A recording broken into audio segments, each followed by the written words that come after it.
Nazis used in the 1930s. They're literally the same symbols and messages they're putting up.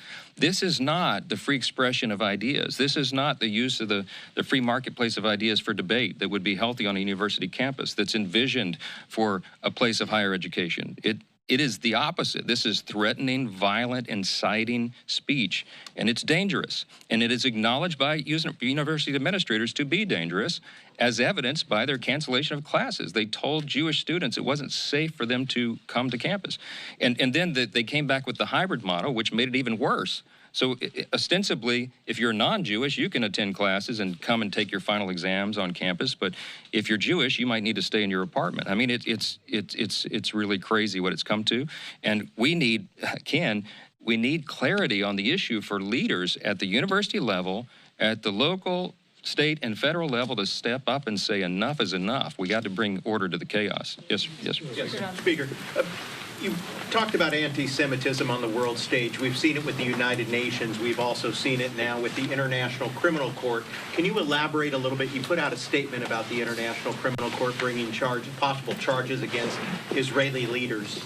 Yeah, it's a very dangerous development. You're seeing an all-out assault on the state of Israel and those of Jewish heritage and ethnicity, and it's unacceptable. The ICC, for them to take the step to suggest they would issue a warrant for the prime minister of the country who's in the midst of a war for the very survival of his nation is unconscionable to us. And I will tell you, I spoke within the last hour to Secretary Blinken about this issue, and he confirmed that the position of the White House is our position as well. I'm glad that they are affirming that, and I suspect they will do that publicly later today. They are calling for the ICC to stand down. Mr. Khan, who is in charge of that, has hinted that he might be issuing the warrants to be executed, and they'd better not do that, because that would unsettle the situation. It would be a terrible sign on the world stage, and I think that it would make us as a nation respond in kind to the ICC. I think there would be appropriate sanctions. I think that there is a bipartisan, I think, a group of senators and House members who would move expeditiously, and we might just turn the table on the ICC. They better be careful. You can hear that straight from me. Yeah, back row.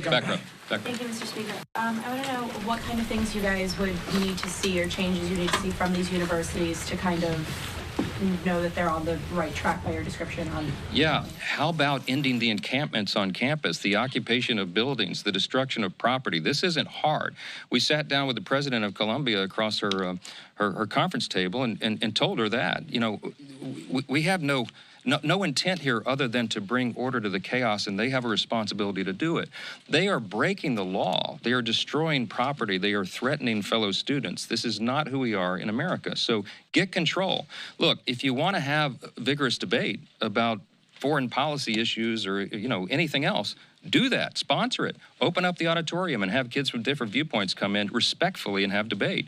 That's what the university campus should be for, but not this. And if anybody is equivocating and they don't understand where the line is, we can help them understand that. This is pretty simple. Yeah. Mr. Speaker. About the October 7th attack, the former president said in an interview published today that Israel was not prepared for what happened on October 7th, and that Benjamin Netanyahu has been rightfully criticized for that as well. Do you agree with that?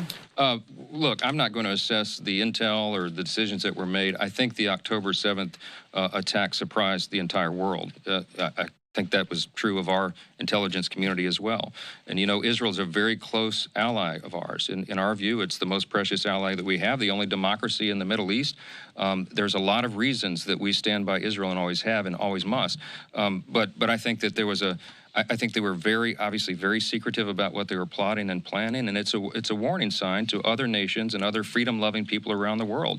Terrorists never sleep, and evil doesn't rest, and they are plotting these things right now. And you know, it's, as an aside, we're deeply concerned, as are leaders in the current administration, I think, about what we might be facing here on our own shores. With that wide open border that's been open for over 3 years, we know we have dangerous persons and suspects on the terrorism watch list that have been apprehended at the border. We don't know how many of them have actually come in. We don't know if there are terrorist cells set up in a community near you.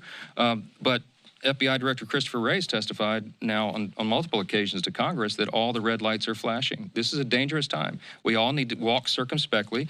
We need to be watching out for this, and that's why it's so important to call out the evil when we see it. We cannot allow this stuff to grow and fester in the country. It is anti-Semitism, as I said, is a virus, and it will spread if it's not stamped out. Mr. Speaker, Yeah.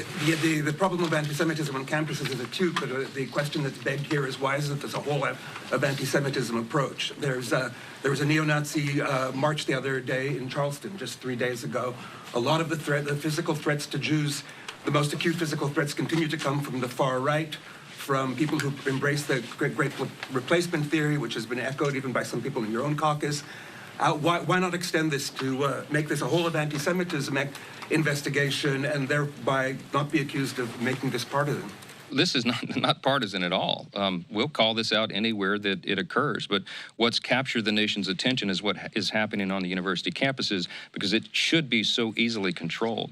You have radical fringe groups on the right and left who do crazy things and say crazy things, and it's up to local and state law enforcement typically to get a handle on that. If they go out in a public street, you'll see law enforcement respond appropriately.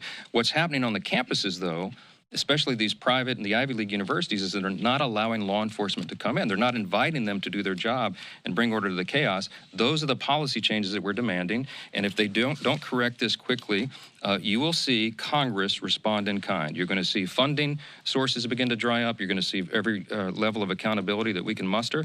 And that's what this work of these committees and these fine chairpersons are going to be involved in. And we'll say stay tuned and you'll see much more. Thanks for the time today. Have you spoken to President Biden about... Speaker Johnson and other top Republicans in the House demanding that the Columbia University president resign after they say she has lost control of her college as these protests continue. And also what we saw last night, the protesters taking over a hall at Columbia University. Before we go to break, I just want to show you happening moments ago at Columbia University.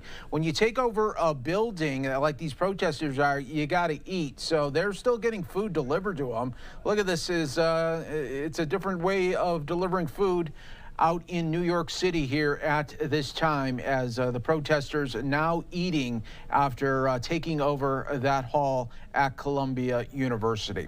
All right, everyone, we are going to take a 2-minute break on Live Now from Fox. Stephanie Quinue, my colleague, will be providing you the latest updates and top feeds, and when breaking news happens, she'll have you covered right here on Live Now from Fox. Stay right here with us. More to come in moments. We'll be back. 2-minute break up now.